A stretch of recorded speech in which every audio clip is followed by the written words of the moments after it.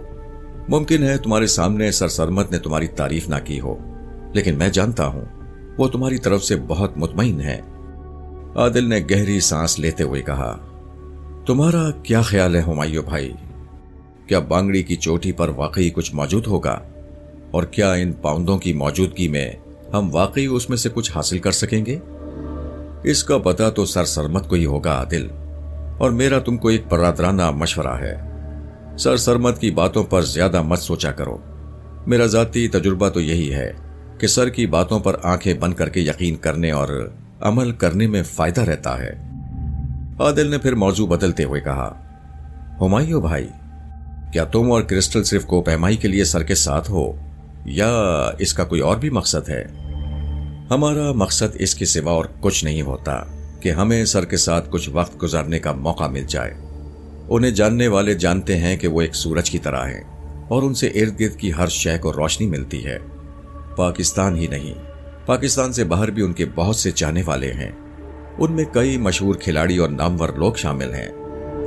تم نے جیکی کا نام تو سنا ہوا ہے؟ عادل نے ذہن پر زور دیا۔ اسے نام کچھ سنا سنا سا لگا۔ کوئی پہلوان ہے شاید؟ عادل نے کہا۔ پہلوان نہیں، مارشل آرٹ کا زبردست کھلاڑی ہے۔ اس کا تعلق نیپال سے ہے۔ اپنے میدان میں اس نے حیران کن تیزی سے ترقی کی ہے۔ دیکھتے ہی دیکھتے اپنے بہت سے ہم عصروں کو پچھاڑ دیا ہے۔ اب سے 3-4 سال پہلے وہ کچھ بھی نہیں تھا، بس فلموں میں چھوٹے موٹے رول کیا کرتا تھا۔ پھر جس طرح سرمد صاحب کی نظر تم پر پڑی تھی، اسی طرح ایک دن اس پر بھی پڑ گئی۔ وہ دیکھتے ہی دیکھتے کیا سے کیا ہو گیا۔ ابھی وہ اور بہت آگے جائے گا۔ ہمایوں بھائی، تمہارا مطلب ہے کہ سرمد صاحب کوپیمائی کی طرح مارشل آرٹ بھی جانتے ہیں؟ نہیں، وہ نہیں جانتے، اور بہت سے ایسے شعبے ہیں جن کے بارے میں وہ کچھ خاص مہارت نہیں رکھتے، لیکن ان شعبوں میں بھی انہوں نے بہت سے نوجوانوں کی بے مثال مدد کی ہے اور انہیں کامیابیاں دلائی ہیں۔ دراصل سرمد صاحب کا اصل ہتھیار ان کے سوچنے کا انداز اور ان کا فلسفہ ہے۔ وہ اپنے نظریے کی طاقت سے بندے میں ایسی توانائی بھر دیتے ہیں کہ اس کے لیے کسی بھی میدان میں آگے بڑھنا سہل ہو جاتا ہے۔ ہمایوں کی باتیں کچھ ایسی غلط نہیں تھیں۔ یقیناً یہ سرمد صاحب کی کرشماتی شخصیت ہی تھی جو اسے لاہور میں کباڑ خانے کے کام سے اٹھا کر یہاں K2 کی فلک بوس چوٹی کے دامن میں لے آئی تھی اور وہ واقعی خود کو بڑی تیزی سے آگے بڑھتے ہوئے محسوس کر رہا تھا۔ مگر اگلے ہی کچھ روز بعد ایسا ہوا جس نے عادل کے تیزی سے آگے بڑھتے ہوئے قدم روک دیے اور اس نے خود کو مایوسی کے ریلے میں بہتا ہوا پایا۔ چند روز پہلے کیمپ کے چند کلومیٹر کے فاصلے پر پاؤنڈو نے اسے اور کرسٹل کو پکڑا تھا تو عادل کے سر کے عقبی حصے پر زوردار چوٹ لگائی گئی تھی۔ بعد ازاں جب یہاں کیمپ میں آنے کے بعد عادل نے رات کے وقت داخون سے رائفل چھیننے کی ناکام کوشش کی تو تب بھی اس کے سر کے پچھلے حصے پر شدید ضرب آئی۔ اب اس بات کو بھی 5 دن گزر چکے تھے اور ان چوٹوں کے حوالے سے عادل خود کو کافی بہتر محسوس کر رہا تھا، مگر آج اچانک سر کے پچھلے حصے اور گردن میں ٹیسیں اٹھنے لگیں۔ اس وقت عادل اور ہمایوں مشق والی چٹان پر چڑھنے کے بعد واپس آئے تھے اور عادل ہمایوں سے تقریباً 5 منٹ پہلے اترنے میں کامیاب ہوا تھا۔ عادل کی اس کامیابی پر کرسٹل کا چہرہ خوشی سے سرخ نظر آنے لگا تھا۔ ہمایوں نے بھی عادل کی غیر معمولی کارکردگی کی تعریف کی۔ سرمد صاحب عموماً تعریف میں احتیاط سے کام لیتے تھے، پھر بھی انہوں نے عادل کی ستائش میں چند فقرے بولے اور کہا، میرا دل کہہ رہا ہے کہ ہم شیڈول سے 1 ہفتے پہلے ہی چوٹی کی طرف روانہ ہو سکیں گے۔ تمہاری پرفارمنس اطمینان بخش ہے عادل۔ ان کلمات پر عادل یقیناً بہت خوش ہوتا، لیکن اس کے اندر تو کچھ اور ہی طرح کی کھلبلی مچی ہوئی تھی۔ اس کی گردن میں شدید ٹیسیں اٹھ رہی تھیں اور سر گھمانا مشکل ہو رہا تھا۔ شاید ہمایوں پر اپنی برتری بڑھانے کے لیے وہ کچھ زیادہ ہی زور لگا بیٹھا تھا۔ وہ بات چیت مختصر کرتا ہوا دوسرے خیمے میں چلا گیا اور لیٹ گیا۔ اس کا دل گواہی دے رہا تھا کہ وہ شاید کل پریکٹس میں حصہ نہیں لے سکے گا، بلکہ ہو سکتا ہے کہ اگلے کئی روز تک چڑھائی نہ کر سکے۔ یہ مایوس کن صورتحال تھی۔ باہر سر سرمد رابع خان سے باتیں کر رہے تھے۔ ان کے اڑتے اڑتے ہوئے سے فقرے عادل کے کانوں تک بھی پہنچ رہے تھے۔ وہ کہہ رہے تھے، عادل بہت ٹھیک جا رہا ہے، تم نے خود بھی دیکھا ہوگا، ہم 2-4 دن پہلے ہی یہاں سے روانہ ہو سکتے ہیں۔ رابع بولا، خو لڑکے میں کرنٹ تو بہت نظر آتا ہے، اللہ کرے یہ کرنٹ ایسا ہی رہے۔ داخون کی سمجھ میں بھی کوئی بات آئی ہے یا نہیں؟ سر سرمد نے پوچھا۔ ہاں، اب وہ زیادہ بولتا تو نہیں، اس کے دماغ کو ٹھنڈا رکھنے کی ضرورت ہے۔